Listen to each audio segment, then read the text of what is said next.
नमस्कार। आज गणपती बाप्पा येणार आहेत, तर आज मी प्रसादाचा शिरा बनवते आणि उकडीचे मोदक बनवते। तर मी कसे बनवते, मला जमते का ते नक्की मला सांगा।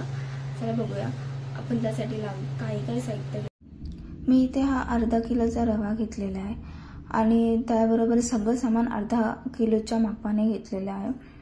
तर हा अर्धा किलोचा रवा आहे तो मी चांगला भाजून घेतलेला आहे आधी। हे अर्धा लिटर दूध आणि अर्धा लिटर पाणी आहे, अर्धा किलोच्या मापानेच घेतलेला आहे। ही अर्धा किलो साखर आहे आणि हे 3 ते 4 चमचे तूप साईडला काढून ठेवलेले आहे काजू आणि बदाम भाजण्यासाठी। हे काजू बदामाचे काप मी करून ठेवलेले आहेत।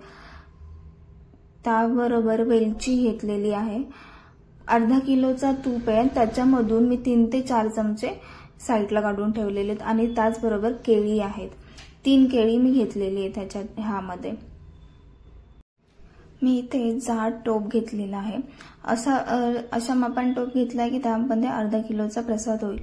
आणि गॅस मीडियम ठेवलेला आहे, एकदम फास्ट ठेवायचा नाही। गॅस फास्ट ठेवला की त्या खाली लागू शकतो प्रसाद, म्हणून गॅस एकदम लो ठेवायचा, मीडियम ठेवायचा, खूप जास्त लो पण नाही ठेवायचा।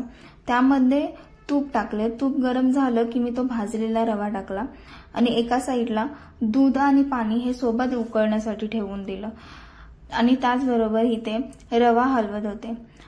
रवा हा सारखा आपल्याला हलवावा लागणार, जोपर्यंत तो चांगला भाजत नाही तोपर्यंत आपल्याला सारखं त्याला हलवत राहायचं। हलवत ह्यासाठी राहायचं की तो खाली लागायला नको, म्हणून जेवढं होईल तेवढं हलवत राहायचं। आणि त्याचबरोबर इथे मी बाजूला केळी कापायला घेतलेली आहेत आणि त्याबरोबर साईडला लक्ष पण ठेवते शिऱ्यावरती।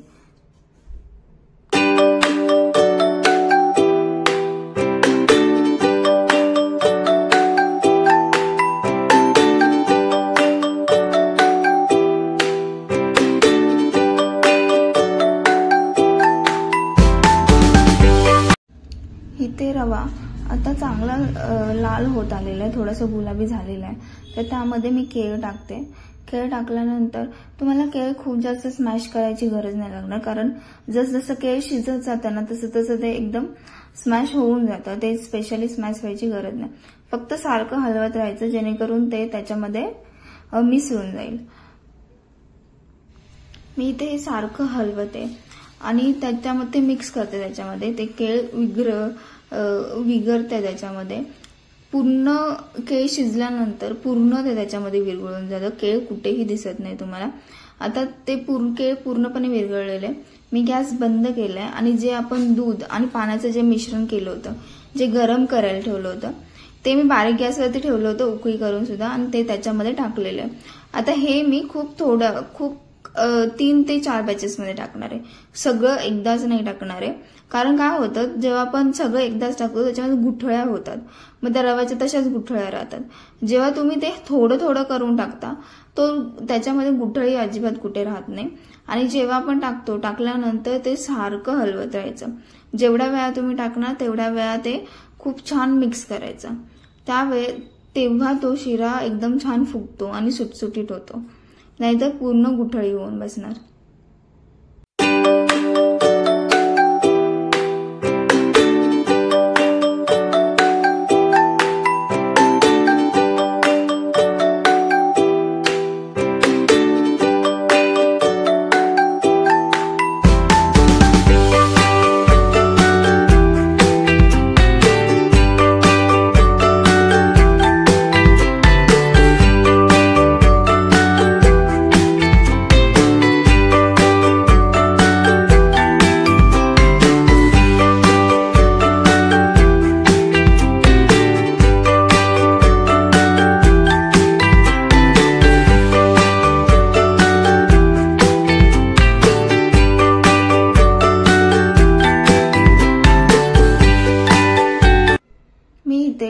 टोपामध्ये शिरा शिजवण्यासाठी ठेवलेला आहे, झाकून ठेवलेला आहे वाफेवरती बारीक गॅसवरती।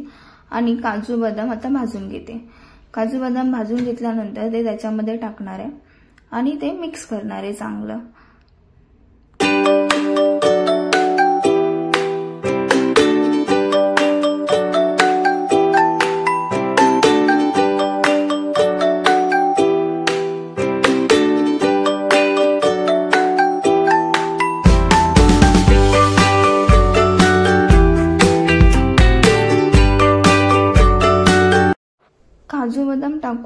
खूप चांगले मिक्स करून घेतले। आता मी सगळ्यात शेवटी ह्याच्यामध्ये साखर आणि वेलची पावडर ऍड करते। साखर ऍड केल्यानंतर ते खूप चांगल्या पद्धतीने मिक्स करायचं आहे, खूप वेळ हलवायचं आहे आणि ते खूप खालून वर खूप छान मिक्स व्हायला पाहिजे। आणि ह्या साखरेच्या पाण्यातच आपला शिरा आता अजून छान शिजणार आहे।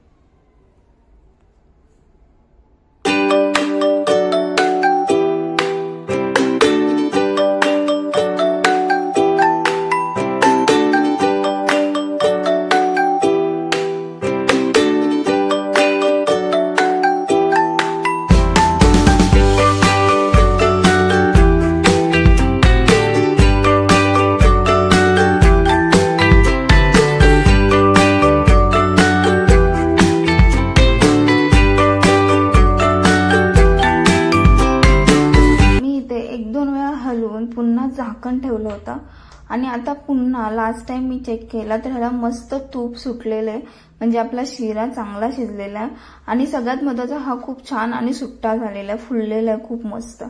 अशा प्रकारे माझा शिऱ्याचा प्रसाद बनवून झालेला आहे। मी इथे मोदक बनवायला घेतले, मोदकाची उकड केलेली आहे आणि नारळाचा सारण बनवलेले आहे, गुळ आणि नारळ मिक्स करून त्याच्यामध्ये थोडीशी वेलची पावडर टाकलेली आहे चवीसाठी आणि नारळाचं जे उकड बनवतो त्यामध्ये थोडंसं मीठ टाकलं, एकदम किंचित टाकायचं। गोडाच्या पदार्थामध्ये मीठ हे थोडंसंच टाकायचं असतं, एकदम थोडंसं टाकायचं असतं, तर ते मी इथे टाकलेलं आहे। आणि आज मला जेवण सुद्धा बनवायचं होतं, जेवणाचा प्रसाद सुद्धा खाली न्यायचा होता, त्यामुळे मी एका साईडला डाळ भात आणि भाजी लावली होती, ते सगळे एका साईडला करत होती आणि एका साईडला मोदक सुद्धा बनवत होती। तर इथे आधी मोदकाची पीठ घेतले आणि त्याची पारी बनवून घेतलेली आहे। पारी बनवून झाल्यानंतर त्याला पाकळ्या केलेल्या आहेत आणि त्याच्यामध्ये आता सारण भरते। सारण भरून आता मोदक तयार करते।